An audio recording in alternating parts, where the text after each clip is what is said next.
Welcome friends, welcome back to the kitchen, welcome back to Cocktails After Dark, welcome to Dry January. This idea of non-alcoholic mixed drinks goes way back in the cocktail books. In the earliest cocktail books that we have from the 1870s, there was a section called temperance drinks. And the idea was that anyone who came into the bar should have an experience. You're not just pouring them a non-alcoholic beverage, you're bringing some amount of theater to the drink. And so we're going to do a couple of drinks today out of this little book from 1904 called Drinks as They Are Mixed. It's a professional bartender's guide. It was meant to be kept in the breast pocket of the vest of the bartender. And the non-alcoholic drinks are spread throughout the book. They're not set off in one section, which tells me that they thought that everyone needed to have a non-alcoholic drink at some point. So we're going to do two today. We're going to do one called the Horse's Neck and one called the Phosphate Angostura. We're going to start out with the Horse's Neck. It's a really simple drink, but it looks nice. And we're going to start out by, I'm going to attempt to peel this lemon all in one long strip.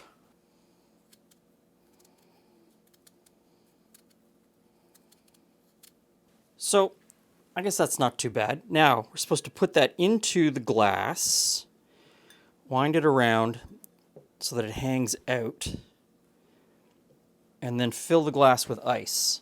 Okay, so get some ice in there. And then, so it calls for an imported ginger ale. Since this book is from Chicago, Canada Dry, I suppose, fits the bill.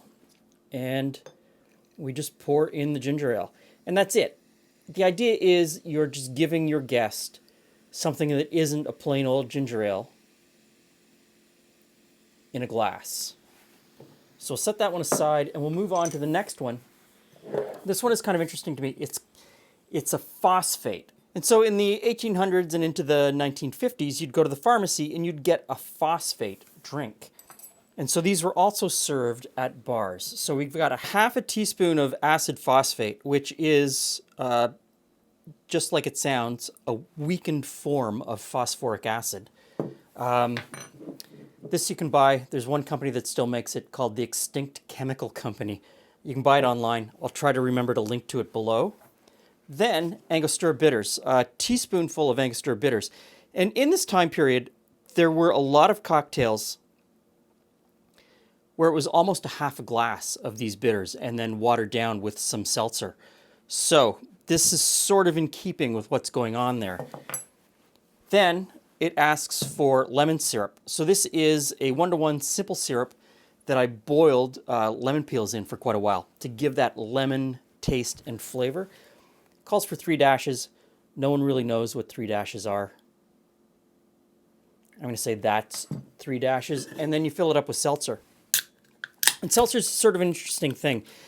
This is a professional bartender's guide, and they spend 3 pages at the back of the book talking about seltzer and how it's impractical for individual bars to make them. Just buy it. It's much better. Okay, so before I put the seltzer in, let's get some ice in our glass.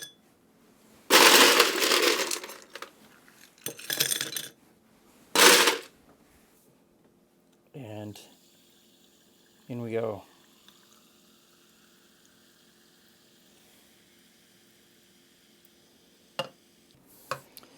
And we'll just give that a little bit of a stir.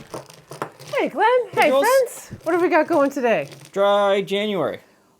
Which I think is hilarious now that people are starting to refer to it as damp. Damp January. Apparently now being dry for the entire month is too hard. So I assume these are alcohol-free then? So these are alcohol-free. Horse's Neck and an Angostura phosphate or a phosphate Angostura. There you go.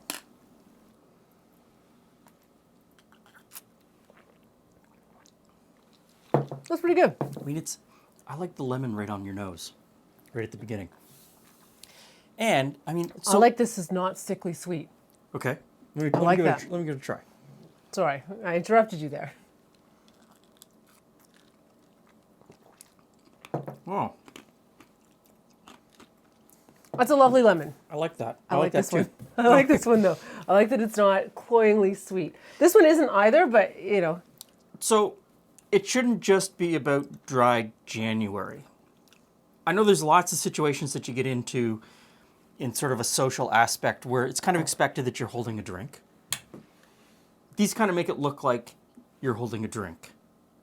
And, No, and you're participating. You're part of what's happening well, around and you. that's why they need to be special, Yes, and right? that's It's why, like, here's the kids' cup and the kids' drink. Nobody wants that. You want something that's, fun to drink, flavorful, looks fun, I think is if you were fun. walking around at a party or a bar or a social event and you had this, people would ask you, what is that? And you say, oh, it's a horse's neck. That would certainly invite a lot of conversation. And so people would ask about it. I like that. I think I would bump. I know I spilled acid phosphate. It probably has a teaspoon of acid phosphate in it. I'd probably bump the acid phosphate a little bit, and maybe just a touch more of the lemon, of the citrus 1-to-1, because it isn't sweet. Definitely not sweet, but you could bring in maybe a little bit more balance. So this is a take on earlier, much earlier. In the next episode, we're going to look at more contemporary mocktails, as people call them. Thanks for stopping by. See you again soon.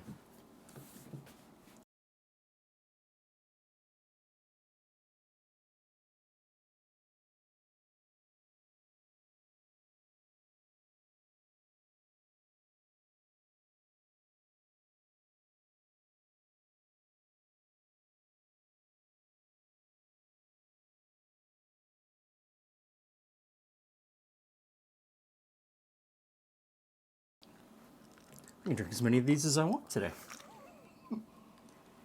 Yes. We'll stay in focus the whole time.